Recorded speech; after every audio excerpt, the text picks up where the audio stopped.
Good afternoon guys, and this is Runway Motovlog once again at welcome po sa ating panibagong vlog. And for today's vlog guys, pupuntahan natin yung nagtatrabahong motor shop ng ating kumpare na si Billy. Shoutout sa'yo, paring Billy de Guzman. At kita-kits tayo dyan sa pinapasukan mong motor shop. Ang gagawin natin doon guys, check natin tong motor natin kasi medyo nagkakaproblema siya sa electricals, medyo namamatay-matay siya. So watch this video guys until the end para malaman nyo kung ano ang dapat nyo gawin pag naka-encounter kayo ng mga ganitong problema sa inyong mga motor. Okay, so kita-kits tayo dun sa shop ni paring Billy guys. Okay guys, nandito na tayo ngayon sa shop na pinapasukan ni paring Billy at wait lang natin at kumain lang si paring Billy guys. So wait lang tayo saglit at pa-check na natin kung ano ang problema ng motor natin. So ayan yung service natin guys, Kimco Super 8150. So ayan, ang problema niya guys, ang na-experience ko sa kanya, lagi siyang parang may time na humihina yung niya, kuryente niya. Ayan. Saka yung shock niya sa harapan medyo hindi na nagbabounce, kaya dinayo natin si paring Billy dito para ipatingin sa kanya tong motor. Saka kung may time pa, i-repacking natin yung shock sa harapan. So ayun, siguro dahil sa nakaraan panay ulan dito sa amin sa may Malabon at laging baha. Kaya ayan, baka dyan nakuha yung sira na yan. Kaya standby lang kayo guys, wait lang natin si paring Billy para mapacheck natin kung anong sira na itong ating service. Okay. Ayan guys, dito na si paring Billy oh. Kasi natin, isa niya nang i-check yung motor natin. 2 minuto na to.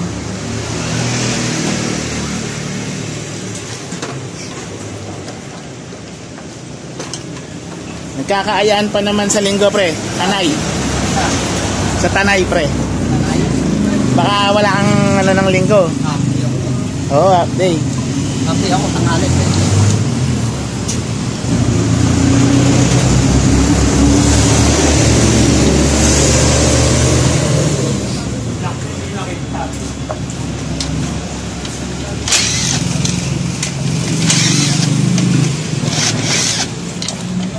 Unahin naman natin i-check yung panggilid.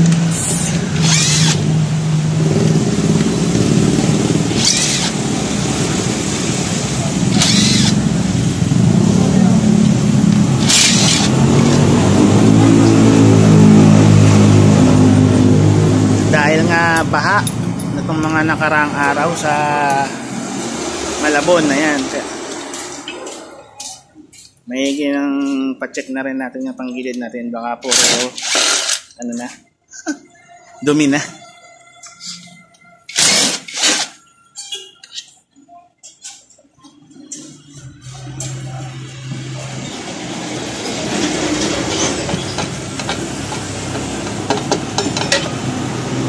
Oh yun.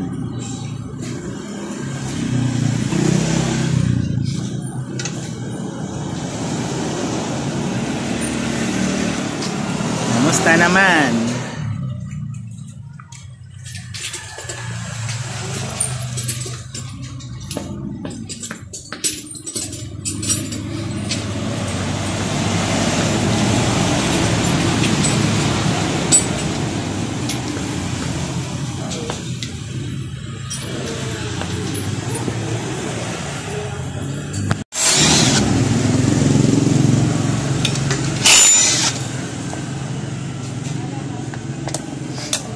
Iba talaga pag may power tools, wala nang kalso-kalso, tanggal.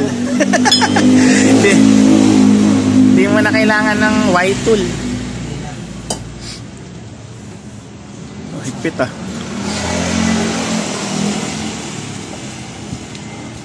ang higpit ng pulley.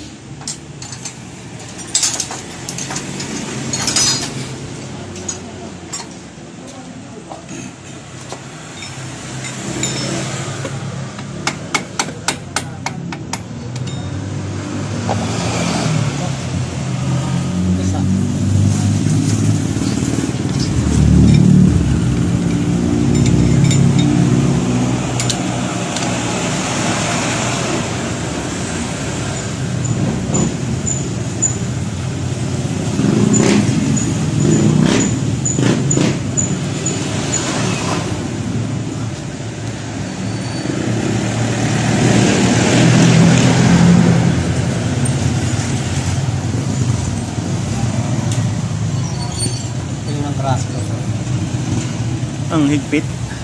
Dapat di ganyan yan. Dapat hugot agad yan, no?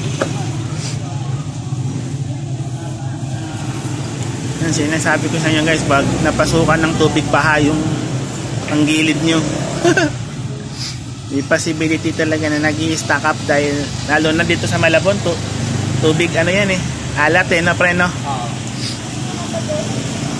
Kaya make sure na pag nailusong nyo sa baha yung mga motor nyo, papalinis nyo agad yung panggilid nyo para hindi na mag-stack up.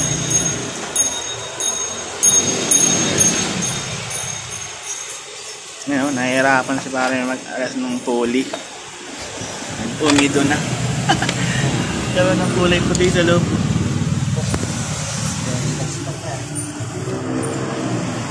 Wala na yan, pre. Delikado. Yak na po. Palitin na rin pala belt natin, no?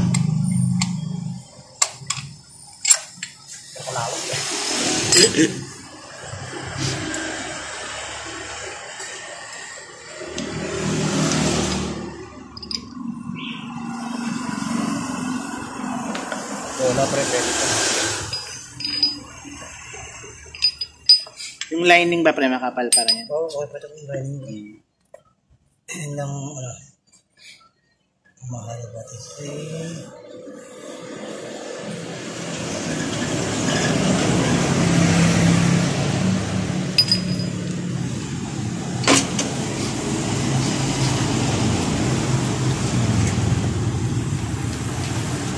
Ayan, nilinisin po yan.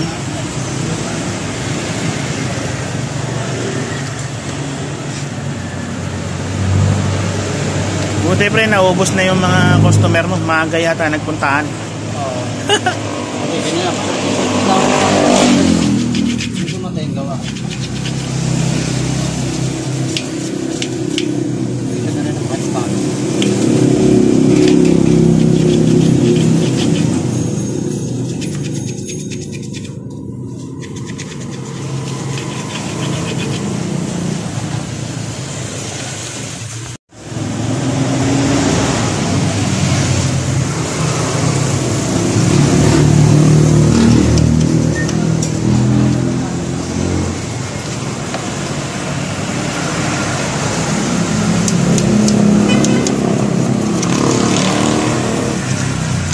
Yan guys, yung mga gustong magpalinis ng panggilid dyan, dayuhin nyo lang si paring Billy dito sa Christopher Cycle Parts.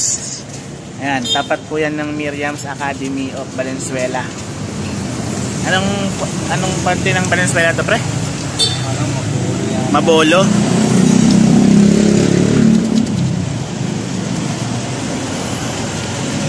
Mabolo, Valenzuela. Ayan. Tapat po siya ng school na yan, Miriam's Academy of Valenzuela. Ayan.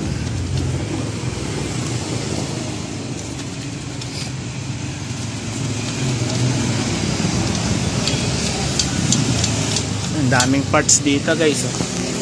Mga gulong.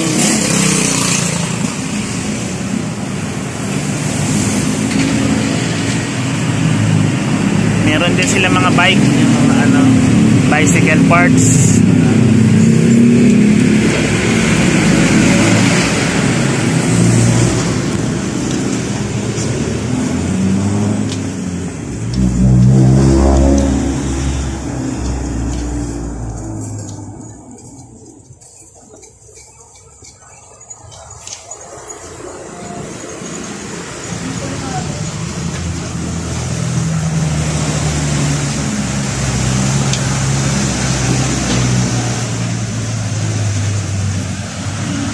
Ayan, at bawasan na ng mga dumi-dumi yung ating crankcase. Ayan. Lumabas na yung kulay kulay ng bakal. Kanina maitim eh. Oh. Yan mamaya, magka-abandawan natin yan. Puti na yan.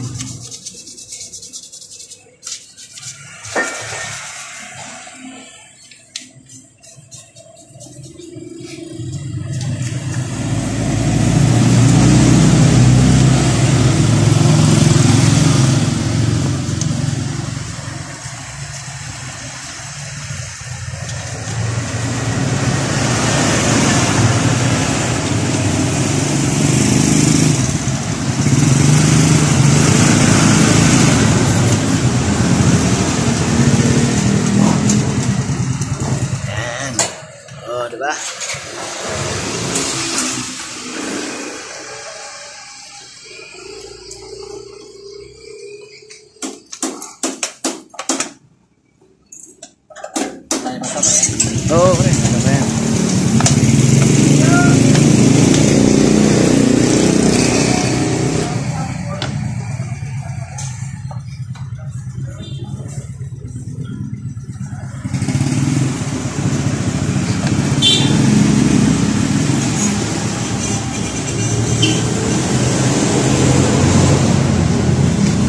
Maiging lagi yung pinapa-maintenance check yung inyong mga motor guys para ano, iwas abala tayo sa biyahe. Kahit sabihin nyo every 2 months, every month, ano. Pwede yun pre, no? Sabay na nila sa change oil, no? Pagka change oil, ano na rin, kalinis nyo na rin yung panggilid nyo para ano, ma-check din nila kung okay pa yung mga bola, yung mga belt. Ayan, tulad nito, palitin na yung belt natin. Hindi ko lang alam kung may belt kayong ganitong size dito, pre. Ayan, kung meron sila, papagalitan na natin yan.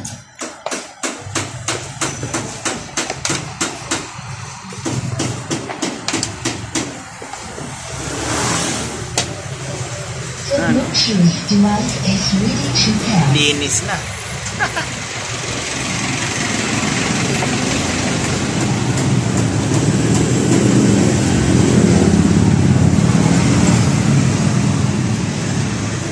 Naman, ayan, ating torque drive.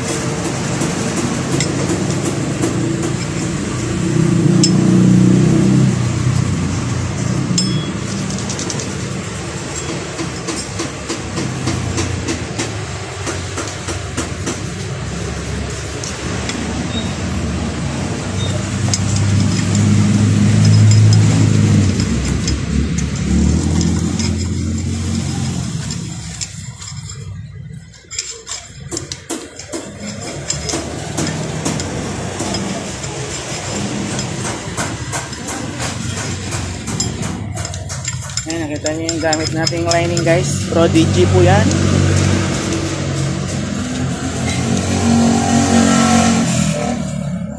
Medyo ayos-ayos pa. Baka naman Prodigy, nagpalit ako.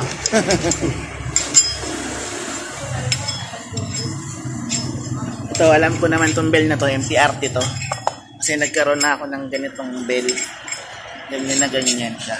Galing sa light. MTRT.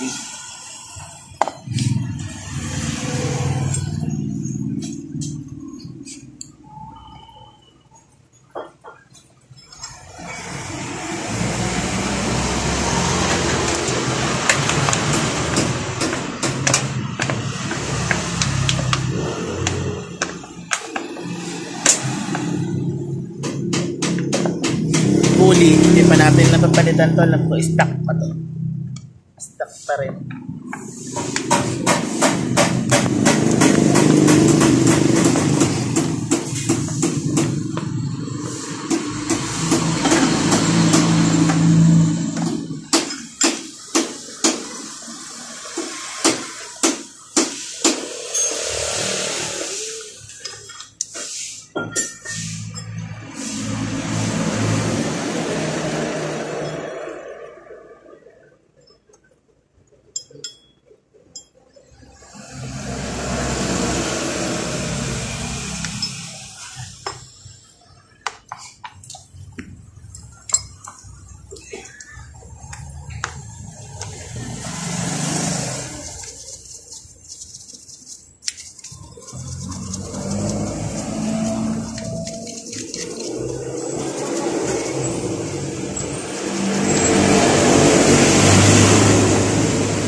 Itong motor mo pre, naka ano na to, naka all racing na yung panggilid niyan, no? Kalkal panggilid.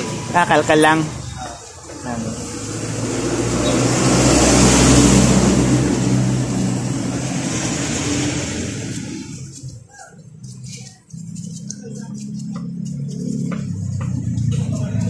Meron akong isang stock pulley para pre, kaya mong kalkalin yun? Right. Oh, sige, minsan dadalhin ko sa'yo ah. Oh, ito.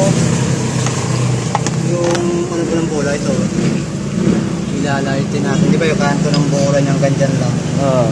Palalaitin natin para umakit yung bola ganyan. Ito. Oo. Mapapahin. Meron pa ako doon isang stock pulley.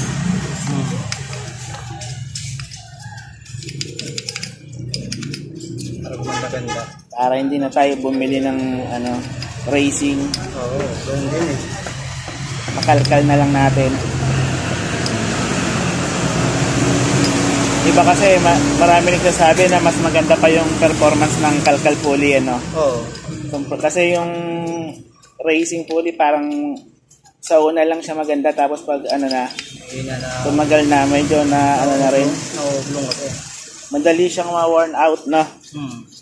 Hindi katulad nitong mga stock natin, to yung matitibay ito eh. Oo. Hindi sila basta-basta na na-worn out sa everyday use.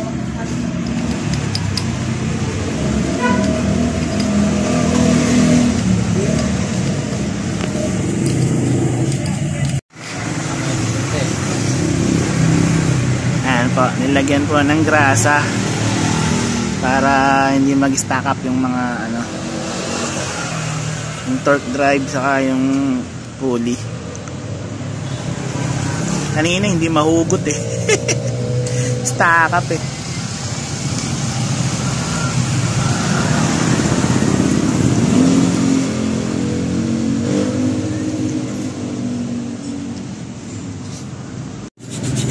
Ayan guys, nabili na tayo ng bagong belt. Babalik na ni parang bili yan yung ating panggilid. Pumilihan niya yung ating mga lining pads.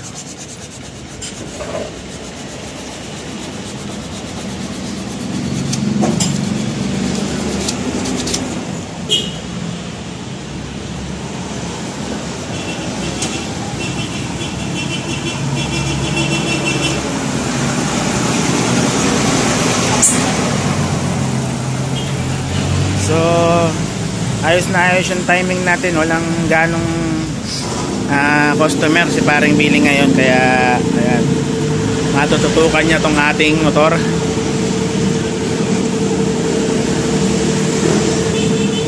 So tapos niya nang linisin yung ating panggilid, babalik niya na, and then simulan naman nating i-trace yung problem sa ating electricals.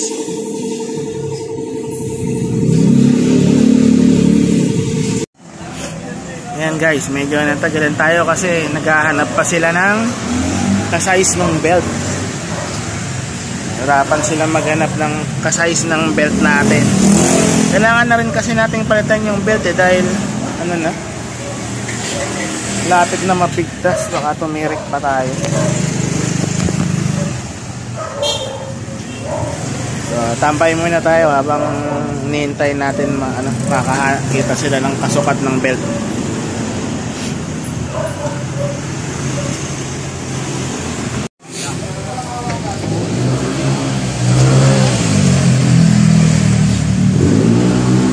Guys, nakakita na sila ng kasukat.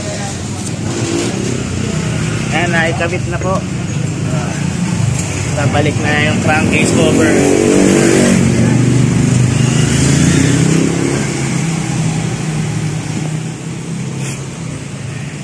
Then iti-trace naman natin kung saan nang gagaling yung hagok. Tapos all goods.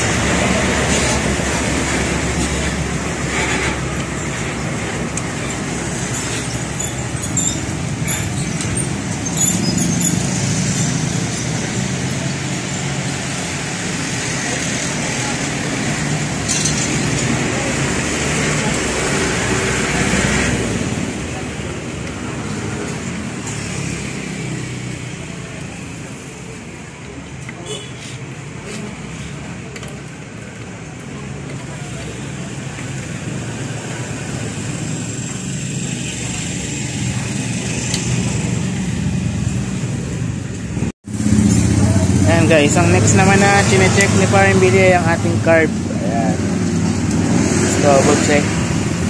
Pinalinis na natin to last week pero check pa rin niya.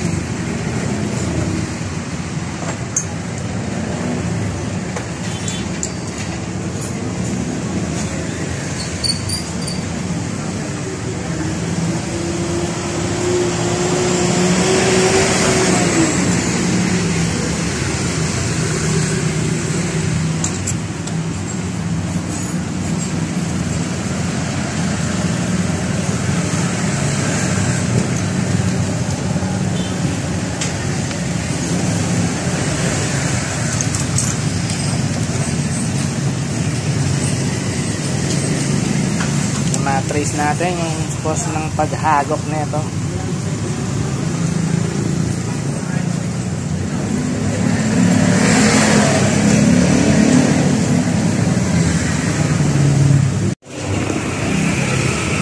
Ayan guys, okay na yung carb.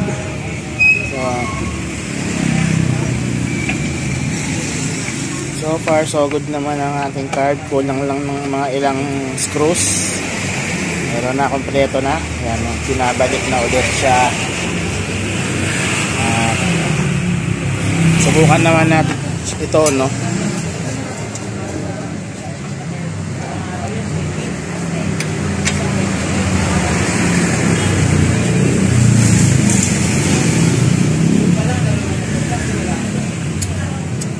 Ito naman ang susunod na i-check natin guys, yung part ng magneto. Ayan. Nasa pinaka ano ng stator yan guys. Magneto. Yan nagsisimula ang kuryente ng motor natin. Kaya yan ang susunod na i-check natin. So ayun guys, okay na yung motor natin. At hinihintay na lang natin si parang bilin tapusin yung isang ginagawa niya doon. Ayan. Dalarga na tayo. Pauwi. So ayan. So guys, sa mga gustong paggawa ng motor dyan at malapit kayo dito sa Valenzuela. So dito sa Christopher Cycle Works, Cycle Parts. Dito sa Mabolo, Valenzuela. Hanapin nyo lang po si Paring Billy de Guzman. Ayan guys.